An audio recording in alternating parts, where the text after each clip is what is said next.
মুসলমানের সন্তানেরা বিশ্ববিদ্যালয়ের পেজ থেকে দুর্গাপূজার অভিনন্দন জানায়, যে কোন লেভেলে তাদের হীনমন্যতার স্তর, যে ও যদি দুর্গাপূজার অভিনন্দন না জানায় তাহলে মানুষ ওকে বলবে সাম্প্রদায়িক। মানুষের কথা থেকে বাঁচতে এখন ওকে দুর্গাপূজার অভিনন্দন জানাতে, শিরকের সাথে কম্প্রোমাইজ করতে হবে। আর এই এক নামে আরো কত জায়গায় কম্প্রোমাইজ হবে তা আল্লাহ সুবহানাহু ওয়া তাআলা ভালো জানেন। তার মানে কি আমি এটা বলতে চাচ্ছি যে তাদের কোনো অধিকার নাই পূজা করার? জি না, এটা বলতে চাচ্ছি। আমি বলতে চাচ্ছি ইসলামী রাষ্ট্র ব্যবস্থায় একজন অমুসলিমের পূর্ণাঙ্গ অধিকার আছে তার দ্বীন মানা। রাসূলুল্লাহ সাল্লাল্লাহু আলাইহি ওয়াসাল্লাম বলেছেন, কেউ যদি কোনো অমুসলিম জিম্মিকে হত্যা করে তাহলে সে জান্নাতের গন্ধও পাবে না। জিম্মি মানে কি? জিম্মি শব্দের অর্থ হচ্ছে যার দায়িত্ব নেওয়া হয়েছে, জিম্মেদারি নেওয়া হয়েছে। জিম্মেদারি শব্দটা তো অন্তত আপনারা জানেন, জিম্মেদারি শব্দটা জিম্মি থেকে এসেছে, যার দায়িত্ব নেওয়া হয়েছে। রাসূল সাল্লাল্লাহু আলাইহি ওয়াসাল্লাম বলেন, সকল মুসলমান জিম্মেদারিতে সমান। সকল মুসলমান জিম্মেদারিতে সমান। এই বাক্যের অর্থ কি? এই বাক্যের অর্থ হচ্ছে মক্কায় যেই দিন রাসূল সাল্লাল্লাহু আলাইহি ওয়াসাল্লাম প্রবেশ করছেন সেই দিন মক্কায় অবস্থানরত কোনো মুসলিম মুচি, মক্কায় অবস্থানরত কোনো মুসলিম নিম্ন স্তরের বেদুইন কৃষক, অশিক্ষিত বেদুইন, যত সামাজিকভাবে সে নিম্ন স্তরের হোক না কেন, যদি মুসলিম হয় আর সে যদি বলে আমি এই মুশরিককে নিরাপত্তা দিলাম, তাহলে আমি মুহাম্মদ বলতেছি মুসলমানেরা জিম্মেদারি বা নিরাপত্তায় সমান। আমি মুহাম্মদ নিরাপত্তা দিলে ও যেমন নিরাপদ, মুসলমানদের সামাজিকভাবে সর্বনিম্ন স্তরের একজন বাবুর্চি মেথর মুচিও যদি কাউকে নিরাপত্তা দেয় তাহলে আমার মুহাম্মাদের নিরাপত্তা দেওয়ার মতো সমান। এটা মক্কায় যেদিন আল্লাহ নবী প্রবেশ করেন সেই দিন ঘোষণা দিয়েছে। তাহলে যেখানে সামাজিকভাবে নিম্ন স্তরের একজন মুসলমান যদি বলে আমি হিন্দুকে আশ্রয় দিয়েছি, তাহলে সারা পৃথিবীর সকল মুসলমানের জন্য ফরজ ওর আশ্রয় মেনে নেওয়া। রাসূল সাল্লাল্লাহু আলাইহি ওয়াসাল্লামের হাদিস। সেখানে রাষ্ট্র দায়িত্ব নিচ্ছে, মানে জিম্মা নিয়েছে কে? রাষ্ট্র। মুসলিম রাষ্ট্র দায়িত্ব নিয়েছে, আমি একে নিরাপত্তা দিয়েছি। আপনি যদি ওকে এখন ডিস্টার্ব দিতে যান আপনি হচ্ছেন ইসলামের দৃষ্টিতে বড় গুনাহগার। ওকে যদি হত্যা করতে যান আপনি জান্নাতের গন্ধও পাবেন। শুধু মুসলিম রাষ্ট্রে বসবাসরত অমুসলিমদের নিরাপত্তার কথা নয়, মুস্তামান যারা মুসলিম রাষ্ট্রের নিরাপত্তা নিয়ে মুসলিম রাষ্ট্রে প্রবেশ করেছে, যেমন আজকের আধুনিক যুগে বলা হয় ভিসা, আর ওই যুগের ভাষায় বলা হয়েছে মুস্তামান, নিরাপত্তা নিয়ে প্রবেশ করা। রাষ্ট্রদূতেরা আর এক রাষ্ট্রের অনুমতি নিয়ে প্রবেশ করে, আর আমরা আধুনিক যুগে বলছি ভিসা। তাহলে যারা মুসলিম রাষ্ট্রের অনুমতি নিয়ে প্রবেশ করেছে তাদের গায়ে হাত দেওয়া যাবে না, তাদের জান মাল সবকিছু নিরাপদ, তাদের ইবাদত দ্বীন সবকিছু নিরাপদ। যে হাত দিবেও জান্নাতও যেতে পারবে না, রাসূল সাল্লাল্লাহু আলাইহি ওয়াসাল্লামের নিজস্ব ভাষ্য অনুযায়ী। তাহলে যে অমুসলিম আমার দেশে বাস করছে ও নিরাপদ, যে অমুসলিম আমার দেশে ঘুরতে এসেছে রাষ্ট্রের নিরাপত্তা নিয়ে সেও নিরাপদ। তাহলে কি বাকি অমুসলিম রাষ্ট্রে যারা আছে তাদের সবাইকে হত্যা করা যাবে না? যে অমুসলিম রাষ্ট্রের সাথে মুসলিম রাষ্ট্র চুক্তিবদ্ধ, আর এক মুসলমানের চুক্তিকে সম্মান করাও আপনার এবং আমার দায়িত্ব। সেখানে রাষ্ট্র আর এক রাষ্ট্রের সাথে চুক্তি করেছে, তাহলে চুক্তিবদ্ধ অমুসলিম রাষ্ট্রের নাগরিকও মুসলমানদের হাত থেকে নিরাপদ। তাহলে কে বাকি থাকলো? বাকি থাকলো যেই অমুসলিম রাষ্ট্রের সাথে চুক্তি নাই, মানে যুদ্ধ চলতেছে, ওটাকে বলা হয় দারুল হারব। যেই দেশের সাথে মুসলিম দেশ যুদ্ধ করতেছে, তাহলে যেই দেশের সাথে মুসলিম দেশ যুদ্ধ করতেছে সেই দেশে কি সবাইকে হত্যা করা যাবে? তাও না। ওই দেশের যারা অস্ত্র হাতে যুদ্ধের মাঠে এসেছে তাদেরকে হত্যা করা যাবে, তাও যুদ্ধরত অবস্থায়। আলাদা প্রতিশোধ নেওয়া রাসূল সাল্লাল্লাহু আলাইহি ওয়াসাল্লাম নিষেধ করেছে, হারাম করা আছে। যে আমি আর আপনি কাফের, আমি মুসলিম, যুদ্ধ করতেছি, আপনি মারা গেলেন, এখানেই আমার কাজ শেষ। আপনি মারা গেলেন, আবার আলাদা করে আপনার উপর রাগ তুলব, রাগ তুলে আপনার কান কেটে নিব, আপনার হাত কেটে নিব, আপনার কলিজা কেটে নিব, হারাম। রাসূল সাল্লাল্লাহু আলাইহি ওয়াসাল্লাম যুদ্ধের মাঠে এটাকে স্পষ্টভাবে হারাম ঘোষণা করেছে, এটা অন্যায়। এমনকি যুদ্ধের মাঠে আসা নিরস্ত্র নারী এবং শিশুকে হত্যা করা হারাম, অথচ কাফের। তাহলে আমার বলার উদ্দেশ্য এটা নয় যে সে অনুমতি পাবে না, অবশ্যই সে পূর্ণ নিরাপত্তা পাবে। আমার বলার উদ্দেশ্য হচ্ছে আপনি কেন আপনার দিনকে বিকৃত করছেন, আপনি কেন শিরকের সাথে কম্প্রোমাইজ করছেন এত সহজে। একজন হিন্দু যদি বিশ্বাস করে যে গরু তার দেবতা, তো আপনি যদি তার সামনে তার গরুকে জবাই করেন, তাহলে সে যদি কষ্ট পায় মানসিকভাবে, আমি জানি না তার কষ্ট কতটুকু হবে, কেমন হবে, জাস্ট উদাহরণ দিচ্ছি, তাহলে কোথাও যখন শিরক হচ্ছে তখন আল্লাহ সুবহানাহু তাআলার সাথে জুলম, অত্যাচার করা হচ্ছে। এটা কেমনে একজন মুসলমান আনন্দের সাথে গ্রহণ করতে পারে? কেমনে একজন মুসলমান সেটার অভিবাদন, সংবর্ধনা জানাতে পারে? অসম্ভব। বরং যারা এই ধরনের কাজে লিপ্ত হয়েছে তাদেরকে নতুন করে কালেমা পড়ে মুসলমান হতে হবে। আশহাদু আল্লা ইলাহা ইল্লাল্লাহ ওয়া আশহাদু আন্না মুহাম্মাদার রাসূলুল্লাহ বলে ইসলাম গ্রহণ করে নতুন করে ইসলামে আসতে হবে। আপনি শিরকের প্রতি সন্তুষ্ট অবস্থায় মুসলমান থাকতে পারেন। আপনি কি অবস্থায় থাকবেন? আপনি থাকবেন দুঃখিত, কষ্টে কুষ্ঠিত, আর আল্লাহ সুবহানাহু ওয়া তাআলার কাছে দোয়া করবেন যেন তাদের হেদায়েত হয়, এবং তাদের মধ্যে দাওয়াত দিবেন যেন তাদের হেদায়েত হয়। কিন্তু আপনার অন্তরে থাকবে কষ্ট, দুঃখ। সম্মানিত উপস্থিতি, আমি আমার এই সামগ্রিক আলোচনায় তুলে ধরার চেষ্টা করেছি ইসলাম দিন হিসেবে ইসলামের সামগ্রিক রূপ, এবং ইসলাম যদি কখনো ক্ষমতায় যায় সেটি কোনো প্রকার কম্প্রোমাইজ ছাড়া পূর্ণাঙ্গ ইসলাম ক্ষমতায় বাস্তবায়িত হবে এবং হবে। আজ হোক, কাল হোক, পরশু হোক, হবে। আমাদের করণীয় কি সেটিও তুলে ধরেছি। শক্তিশালী প্রতিষ্ঠান লাগবে, ন্যায়পরায়ণতা, সত্যবাদিতা প্রতিষ্ঠা করতে হবে। আপনি সালাত দিয়ে, সঠিক আকীদা দিয়ে জান্নাতে যেতে পারবেন, তাওহীদ দিয়ে জান্নাতে যেতে পারবেন, কিন্তু আপনার মধ্যে যদি সত্যবাদিতা, ন্যায়পরায়ণতা না থাকে, আল্লাহ আপনাকে গোলাম রেখে দিবে, কোনোদিন রাষ্ট্র ক্ষমতায় যাওয়ার সুযোগ দেবে না। আল্লাহর দয়ায় রাষ্ট্র ক্ষমতায় যেতে চাইলে সবসময় সত্য বলতে হবে, সত্য প্রতিষ্ঠা করতে হবে।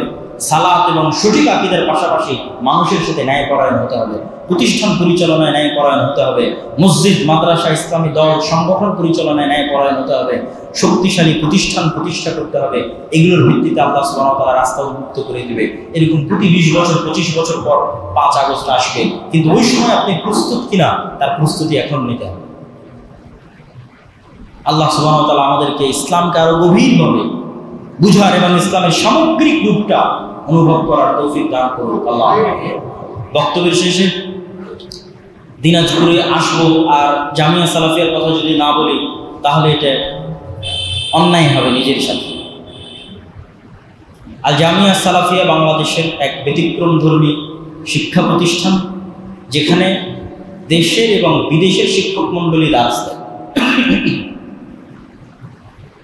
প্রায় বাংলাদেশের ইতিহাসে প্রথম প্রায় 4 মাস দাস দিয়েছেন ডক্টর জাহিদ আল জোহানি জামিয়া সালাফিয়াতে।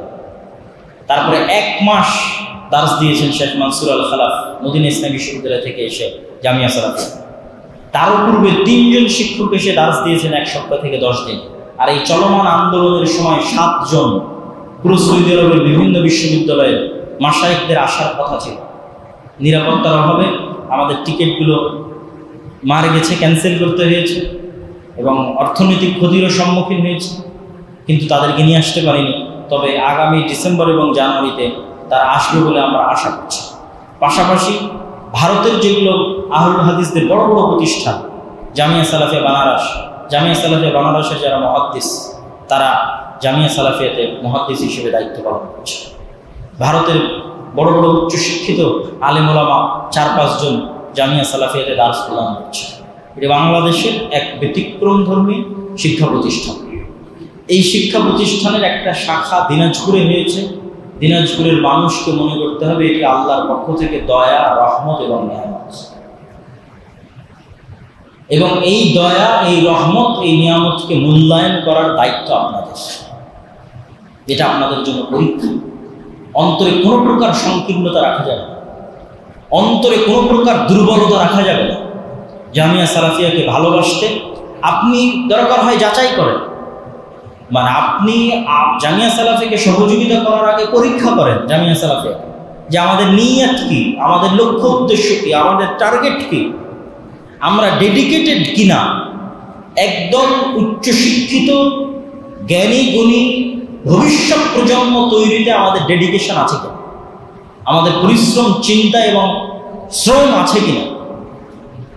যদি থাকে তাহলে আপনার ইমানি দায়িত্ব সেখানে সহযোগিতা করা এবং ইফতিরাক তৈরি না করা। এত বড় প্রতিষ্ঠান গোটা উত্তরবঙ্গের মধ্যে, ইনশাআল্লাহ আল্লাহ যদি কবুল করে আপনাদের দিনাজপুরে সর্ববৃহৎ প্রতিষ্ঠানে পরিণত হবে। এখনই সেখানে জমির পরিমাণ 18 বিঘা, মাত্র 2 বছর হয়নি প্রতিষ্ঠানের বয়স, 4 তলা বিল্ডিং সম্পূর্ণ। আর মসজিদের কাজ আজ থেকে আরম্ভ হচ্ছে, বাইতুল হাম জামে মসজিদ দিনাজপুর জামিয়া সালাফিয়াতে, বলেন আলহামদুলিল্লাহ। পাশাপাশি আমাদের তো আরো অসংখ্য কার্যক্রম আছে, দেশ ও জাতির জন্য আমরা কাজ করে যাচ্ছি। মাসিক আল ইতিসাম, বড় বড় জ্ঞানীগুণী যাদের নাম বললাম, যাদের কথা বললাম, তারাই আপনাদের ফতোয়া বোর্ডের সদস্য। মাসিক আল ইতিসামে আমি নিজে লিখি। আমাদের দাওয়ায়ে আল্লাহ দেশব্যাপী মক্তব পরিচালনা করতেছে, 400-র অধিক মক্তবের শিক্ষক ট্রেনিং নিয়েছে, তাদের যাতায়াত খরচও আমরা দিয়েছি, থাকা খাওয়া খরচও আমরা দিয়েছি। আপনাদের দিনাজপুরেও মক্তবের প্রতিযোগিতা হয়েছে, সারা দেশে হচ্ছে 12টা সেন্টারে। যে মক্তব প্রতিযোগিতায় প্রথম স্থান অধিকারকারী ছাত্র অথবা ছাত্রীর অভিভাবক সহ ওমরার পুরস্কার ঘোষণা করা আছে। এটা আমাদের কোনো স্বার্থ নয়, রুট লেভেলে দিনের জ্ঞান পৌঁছে যাক, এটাই আমাদের চাই। মুসলমানের সন্তান কোরআন শিখুক, দিন শিখুক, এটাই টার্গেট। এই জন্য আমি বহু বক্তব্যে ঘোষণা দিয়ে রেখেছি, মসজিদে বক্তব্য চালু করবেন, আমি ফিসাবিল্লাহ আপনার মসজিদে আসবো। আমি না আসতে পারি, আমার কোনো প্রতিনিধি আসবে, না পারলে আপনার ইমামকে আমার প্রতিষ্ঠানে নিয়ে গিয়ে ট্রেনিং দিয়ে আপনার বক্তব্য পরিচালনার ব্যবস্থা করব। অর্থনৈতিক অভাবে বক্তব্য বন্ধ হয়ে গেলে অর্থনৈতিক সহযোগিতা দিই ইনশাআল্লাহ, আল্লাহ যদি তৌফিক দেয়, এবং দিচ্ছি আমরা। 150-র অধিক বক্তব্যে প্রতি মাসে আমাদের সহযোগিতা দেয়। আর এই পট পরিবর্তনের প্রেক্ষিতে সাধারণ জেনারেল শিক্ষিত ছাত্র জনতার মধ্যে দাওয়াতি কাজ করার জন্য আমরা মিরপুর 12তে একটি দাওয়া সেন্টার নিয়েছি। সেখান থেকে জেনারেল শিক্ষিত ছাত্র জনতার মধ্যে দাওয়াতি কাজ চলতেছে এবং সামনে আরো বেগবান হবে বলে আশা করছি। আপনারা দোয়া করবেন যেন আল্লাহ সুবহানাহু ওয়া তাআলা কবুল করে। তাহলে জামিয়া সালাফিয়া দিনাজপুরের মাটিতে দিনাজপুরবাসীর জন্য আল্লাহর পক্ষ থেকে যেমন নিয়ামত তেমন পরীক্ষা। এই নিয়ামতকে আপনারা অন্তরে কোনো প্রকার সংকীর্ণতা না রেখে একমাত্র আল্লাহর সন্তুষ্টির জন্য সহযোগিতা করেন এবং আগামী দিনাজপুরের যে সালাফি কনফারেন্স আছে 30-31 জানুয়ারি স্বতঃস্ফূর্তভাবে মানুষকে নিয়ে অংশগ্রহণ করেন। আগামী 7 এবং 8 নভেম্বর সালাফি কনফারেন্স আছে রাজশাহীতে, আপনাদের পক্ষে যদি সম্ভব হয় সেখানেও অংশগ্রহণ করেন। আমাদের দুনিয়াবি কোনো স্বার্থ নয়, ব্যক্তিগত কোনো স্বার্থ নয়, মুসলমানের সন্তানেরা দিন শিখবে, দিনের জ্ঞান আমরা ছড়িয়ে দিব, এটি আমাদের লক্ষ্য এবং উদ্দেশ্য।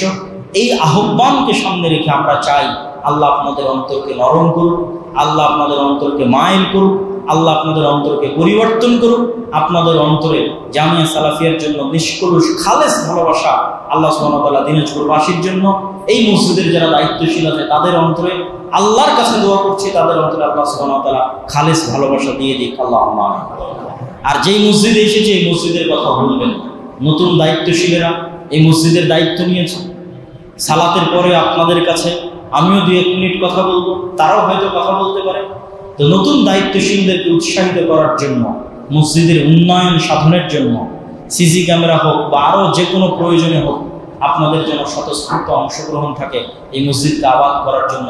আর এই মসজিদগুলোতেও আপনারা মক্তব প্রতিষ্ঠার উদ্যোগ নেবেন, আপনাদের মক্তবগুলোকে আমাদের দাওয়ায়ে আল্লাহর অধীনে ট্রেনিংয়ের মাধ্যমে এখানেও চালু করবেন, এটি আমাদের দাবি থাকবে।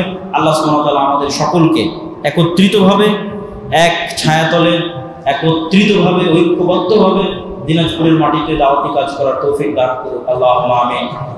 এই বলে আজকের জুমার প্রথম খুতবা এখানেই শেষ করছি।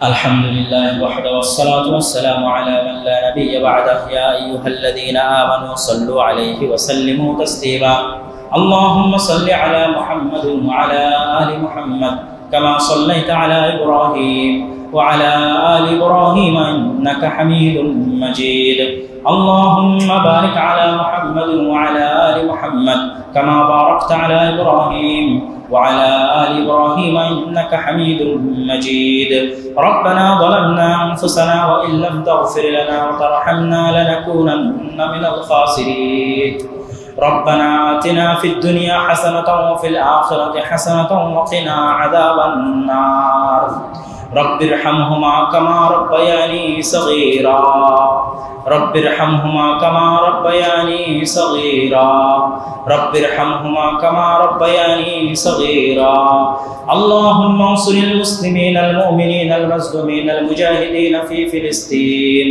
اللهم انصر المؤمنين المسلمين المظلومين المجاهدين في فلسطين اللهم انصر المؤمنين المسلمين المظلومين المجاهدين في فلسطين اللهم اخذل اليهود والنصارى والكفرة والمشركين اللهم اخذل اليهود والنصارى والكفرة والمشركين اللهم اشف مرضانا ومرضى جميع المسلمين اللهم ارحم موتانا وموتى جميع المسلمين اللهم احفظ بلادنا من كيد الكائدين ومكر الماكرين اللهم احفظ بلادنا من كيد الكائدين ومكر الماكرين اللهم احفظ بلادنا من كيد الكائدين ومكر الماكرين سبحان ربك رب العزة عما يصفون وسلام على المرسلين والحمد لله